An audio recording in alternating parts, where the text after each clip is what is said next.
So today I'm going to show you how to access some accessibility features on an iPad that will help students with fine motor deficits and tend to shake, things like that. So what you're going to do is you're going to open up your iPad and you're going to go to the settings tab. You're going to open that up. Then you're going to scroll down to where it says accessibility and click on it. The first thing we're going to do is turn on a special touch key. So you're going to go here and you're going to click on touch. Then you're going to go here where it says assistive touch. So this is going to, you're going to click on toggle it on, and it's going to insert a little tab here, and you can move this to wherever on the screen you want. And it's not just up on your settings, it's on your iPad too. So this is if you have difficulty pressing the home button, things like that, or if you only have certain range of motion, you can put it on the side that you have better range of motion on. So what you're going to do is you're going to click on it, and there's different controls here. This one obviously takes you home. This one asks Siri. You can ask her a question.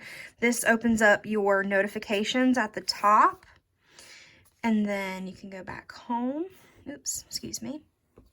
You can open up your control center, so down here, so you can toggle whether you want the Wi-Fi on, turn the brightness, turn the volume down, things like that, and then you can click to go home again. So that's one of the really cool things with assistive touch. Another thing I want to show you is you're going to go back to touch, and you're going to go to touch accommodations. Now this is what's going to help if you have different fine motor skills deficits. So you're going to want to turn on touch accommodations.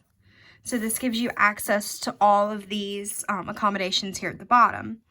So the whole duration is how long you must touch the screen before a touch is recognized. So for example, if you've got a kid that does this number, as you can see, it brings up different things that you may or may not want.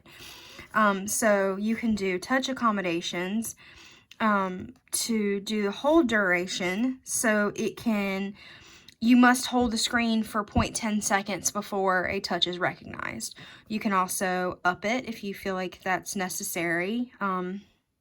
To 15 seconds, things like that. So you can do that to an iPad to help students with that, do unnecessary touches.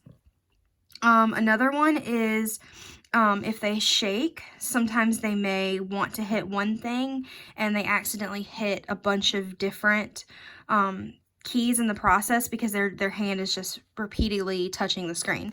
So here you can turn off so it ignores the repeat. So only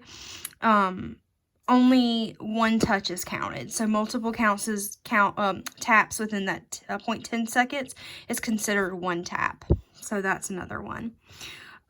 So there's also one called Tap Assist. This will, you can either determine whether you want it on your initial touch or your final touch. This is another thing, if their hands shake or whatever, you can determine how you want to accept their touch.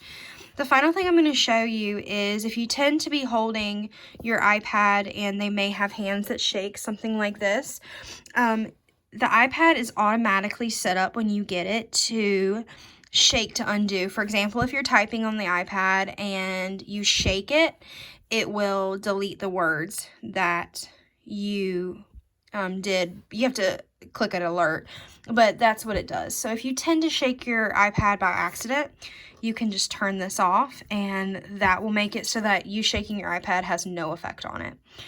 So those are some accessibility features that help with fine motor skill deficits, hand shaking, double tapping, things like that.